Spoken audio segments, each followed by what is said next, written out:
صل على محمد وعلى آل محمد كما صليت على إبراهيم وعلى آل إبراهيم إنك حميد مجيد. اللهم بارك على محمد وعلى آل محمد كما باركت على إبراهيم وعلى آل إبراهيم إنك حميد مجيد. رب اشرح لي صدري ويسر لي أمري واحلل عقدة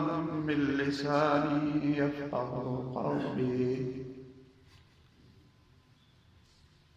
محترم سامعین، گرامی قدر حضرات و خواتین، انسان نکاح کے بعد ایک نئی زندگی میں داخل ہوتا ہے اور اس کے اوپر بہت سی ذمہ داریاں آ جاتی ہیں. نکاح سے پہلے وہ اپنے آپ کو بے فکر انسان سمجھتا تھا، لیکن شادی کے بعد اس کو چاہیے کہ وہ ایک کامیاب اور مثالی خامد بن کر دکھائے. اور خاتون کو بھی چاہیے، دلہن کو بھی چاہیے کہ وہ اس گھر میں جو خوبصورت پودے اگیں گے نکاح کے بعد، ان کی نشو و نما اور ان کی تربیت، ان کے اخلاق، ان کو خوبصورت بنانے کی کوشش کریں. ایک دوسرے کے عیب پر، کمزوری پر وہ صبر کرے اور دوسروں کو آپس کی باتیں اور آپس کے راز یہ نہ بتانا. ایک تو عموماً حکم ہے من ستر مسلما سترہ اللہ یوم القیامہ، کہ جو شخص دنیا میں کسی مسلمان بھائی کی پردہ پوشی کرتا ہے، اس کی کمزوری دیکھ کر وہ خاندان میں ڈھول نہیں بجاتا، بلکہ وہ راز اور اس طرح کی چیزیں اس کے سینے میں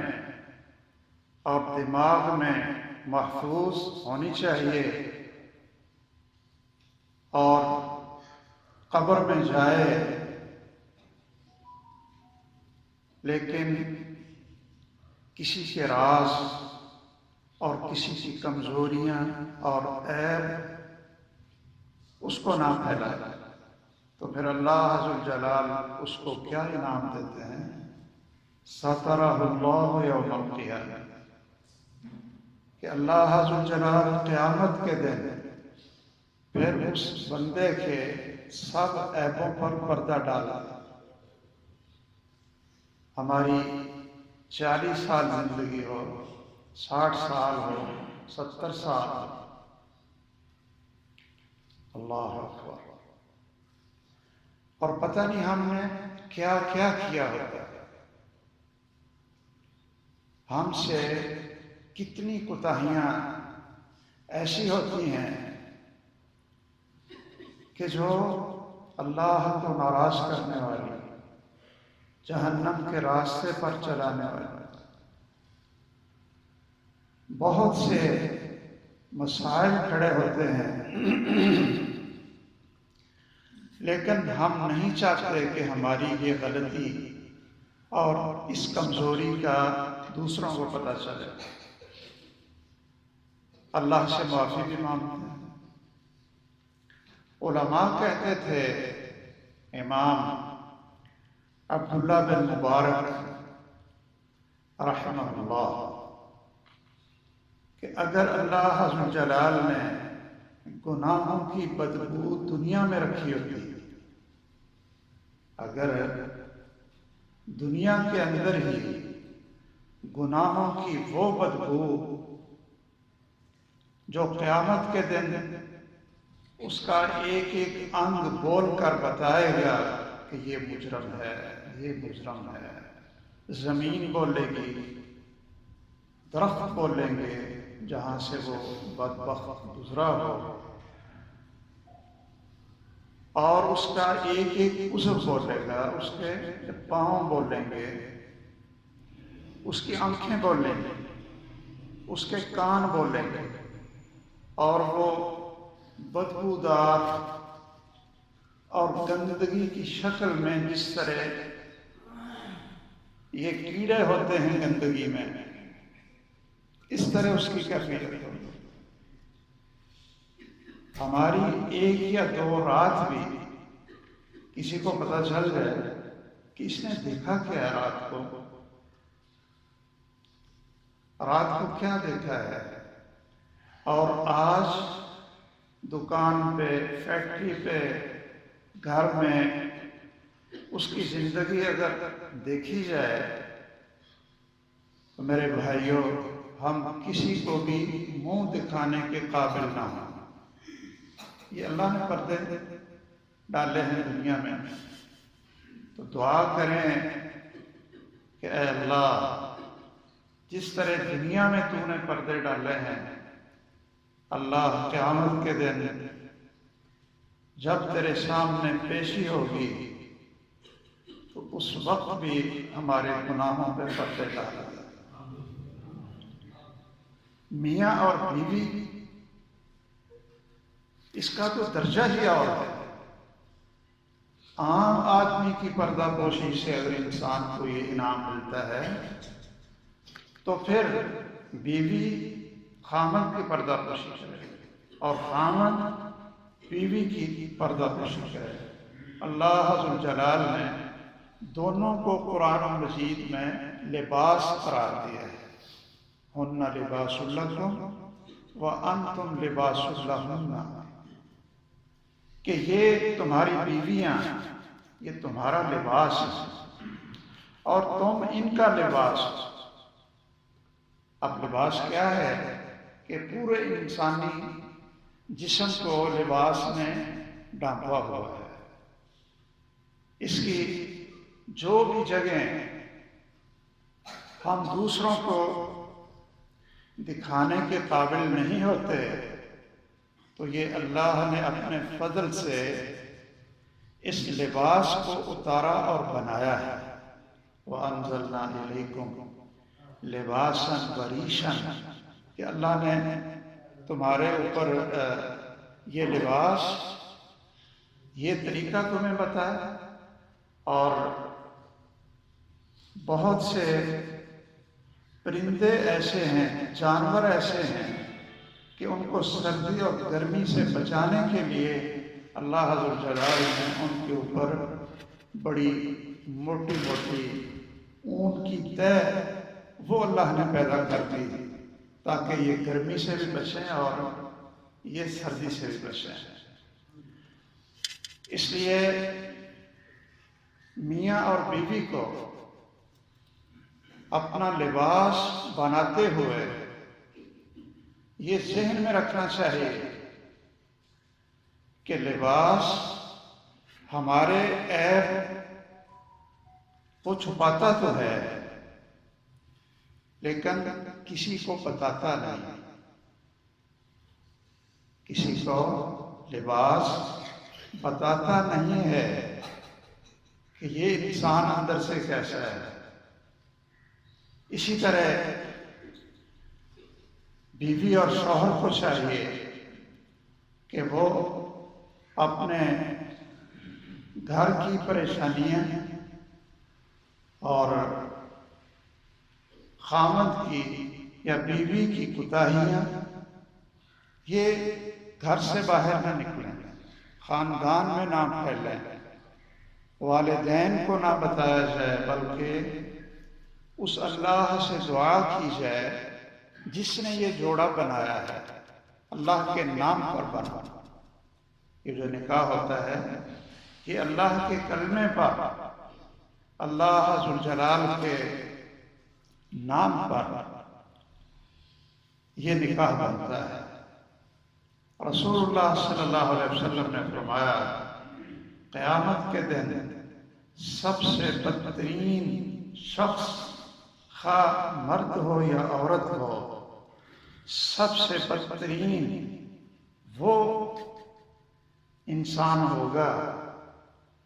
کہ جس نے رات کو اپنی بیوی کے قریب کیا اور صبح کو اس نے اپنی بیوی کی باتیں جو بہت گناہ اور خطرناک ہوتی ہیں، صبح وہ دوستوں کو بتانے کے لیے بیٹھے کہ آج رات میں نے ایسے کیا ہے، ایسے کیا ہے، اور میں بڑا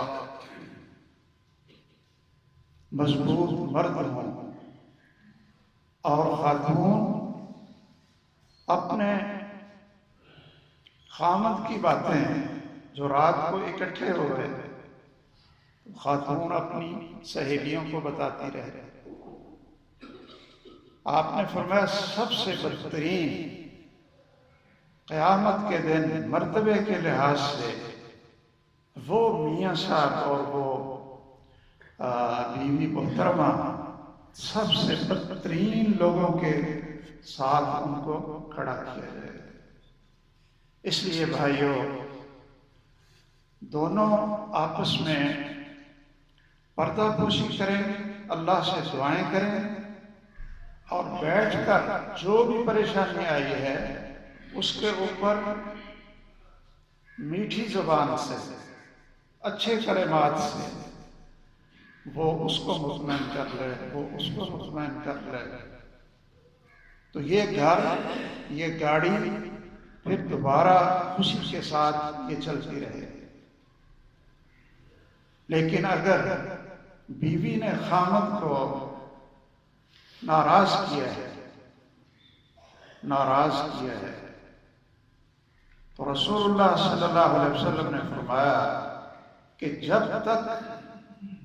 وہ اپنے خامد کو راضی نہیں کر لیتی، اتنی دیر تک اللہ کے فرشتے اس پر لعنت برساتے رہتے ہیں۔ پوری رات گزر گئی، خامد ناراض ہے، اور بیوی نے دو بول بول کر اس کو راضی نہیں کیا، خوش نہیں کیا۔ اور اسی طرح وہ پورا دن، پورے 5 دن، جب تک وہ بیوی اپنے خامد کو راضی نہ کر لے، اتنی دیر تک فرشتے اس پر لعنت کرتے ہیں اور اللہ ذوالجلال اس سے ناراض ہو جاتے ہیں۔ پھر جب تک خامد کو راضی نہ کرے، اللہ تعالیٰ ناراض ہی رہتے ہیں۔ اسی طرح خامد کو بھی چاہیے کہ وہ اپنی بیوی کو خوش رکھے۔ سب سے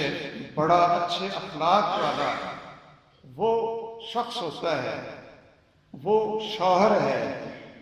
کہ جو دوسرے معاشرے کے ساتھ ساتھ دوسرے دوست اور خاندان اور مسلمانوں کے ساتھ ساتھ اپنی بیوی کے ساتھ بھی اچھا سلوک کرے، اس کے ساتھ بھی حسن اخلاق سے پیش آئے، بیوی کو خوش رکھنے کی کوشش کرے، اس کی ضروریات کو پورا کرے۔ یہ خاوند کی ذمہ داری ہے۔ ایسا گھر بہت اچھا گھر اور بہت ہی مبارک نکاح ہوتا ہے۔ اسی طرح خامد کو چاہیے کہ وہ اپنی بیوی کے ساتھ دل لگی بھی کر لیا کرے۔ گھر سے باہر دونوں اگر پارک میں نکلتے ہیں اور اچھی اچھی باتیں ایک دوسرے کو سناتے ہیں، گھر میں اکٹھے رہتے ہیں، ایک دوسرے کو خوش کرتے ہیں، ہنساتے ہیں، یہ بڑے مبارک لوگ ہیں۔ رسول اللہ صلی اللہ علیہ وسلم گھر آئے تو آپ نے دیکھا کہ کچھ چیزیں ہیں ان کے اوپر پردہ اور کپڑا ڈالا ہوا ہے۔ رسول اللہ صلی اللہ علیہ وسلم نے امی جان سیدہ عائشہ سے پوچھا کہ یہ کیا آپ نے چھپایا ہوا؟ تو وہ کہنے لگی کہ یہ میرے کھلونے ہیں۔ وہ کھلونے اس دور میں جو رواج ہوگا، سیدہ عائشہ فرماتی ہیں کہ یہ میرے کھلونے ہیں۔ آپ نے فرمایا کہ اس میں تو جو گھوڑا آپ نے رکھا ہوا ہے اس کو پر لگائے ہوئے ہیں، تو گھوڑے کے تو پر نہیں ہوتے، گھوڑے کے تو پر نہیں ہوتے، تو یہ آپ نے پر لگائے ہوئے۔ تو ہماری امی جان کہنے لگی کہ جو سیدنا سلیمان علیہ السلام کا گھوڑا تھا جس پر وہ اپنی ساری رعایا کی حفاظت کرتے تھے اور مسائل پوچھتے تھے، اس گھوڑے کے پر تھے۔ تو رسول اللہ صلی اللہ علیہ وسلم خوش ہوئے، ہنس پڑے، بڑی اچھی بات ہے۔ سیدہ عائشہ رضی اللہ تعالیٰ عنہا یہ فرماتی ہیں کہ رسول اللہ صلی اللہ علیہ وسلم مسجد میں ہی جب حبشہ کے لوگ جو ہجرت کر کے آئے تھے اور مسجد میں ذرا ایک کھلی جگہ تھی، تو وہ آپس میں صحیح نشانہ بنانا، صحیح طریقے سے تلوار چلانا، یہ تیروں کی اپنا نشانہ بنانے کے لیے تیروں کو چلانا، اور جو ان کے آپس کے کھیل تھے وہ مسجد میں ہر روز کسی وقت یہ کھیلتے تھے، تاکہ جب بھی جہاد اور لڑنے اور قتال کا وقت آئے تو ہم بالکل ٹریننگ یافتہ ہوں۔ امی عائشہ رضی اللہ تعالیٰ عنہ فرماتی ہیں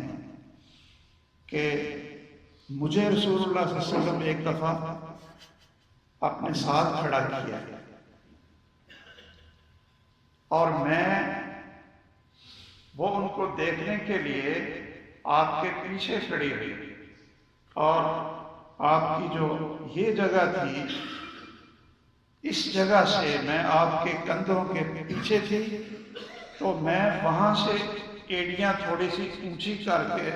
دیکھ رہی تھی کہ یہ حبشہ کے لوگ کھیلتے کس طرح ہے۔ یہ دل لگی کی بات ہے۔ ہماری امی جان سیدہ عائشہ فرماتی ہیں کہ رسول اللہ صلی اللہ علیہ وسلم جب میرے گھر آتے تو آپ دیکھتے کہ جو خواتین اور چھوٹی عمر کی بچیاں گھر میں ہیں اور میرے ساتھ کھیل رہی ہیں، تو جب رسول اللہ صلی اللہ علیہ وسلم گھر آتے تو وہ آپ سے شرماتے ہوئے ادھر ادھر ہو کر چھپ جاتے کہ رسول اللہ صلی اللہ علیہ وسلم آئے، یا جس طرح ہمارے گھر میں بزرگ آئے تو سارے آرام سے بیٹھ جاتے ہیں۔ تو امی جان عائشہ رضی اللہ تعالیٰ عنہ فرماتی ہیں کہ آپ کیا کرتے ہیں،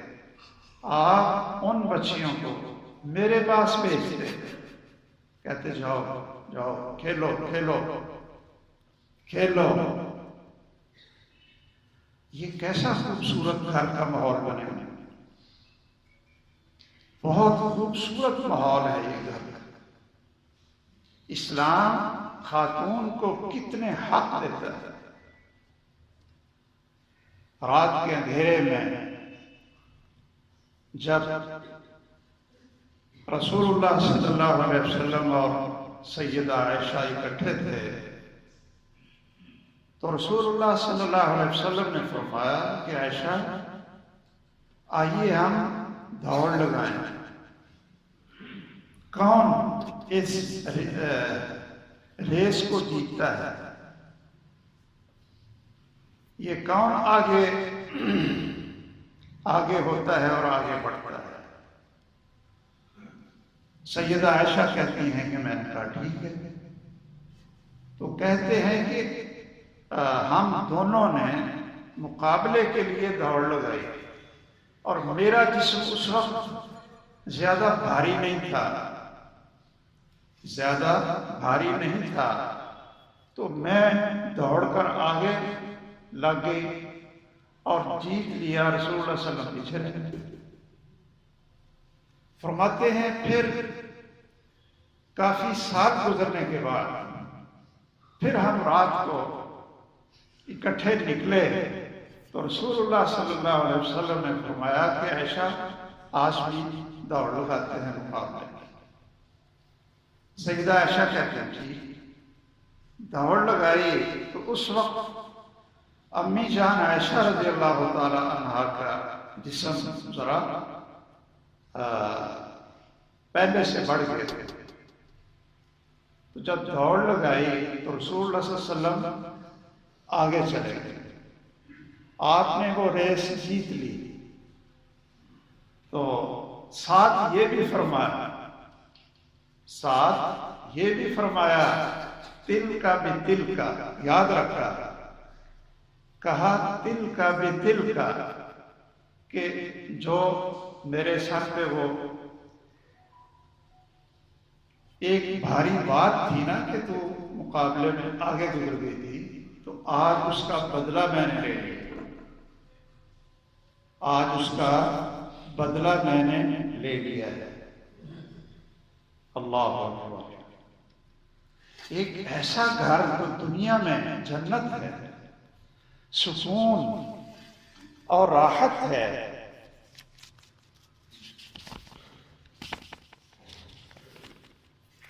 اور اسی طرح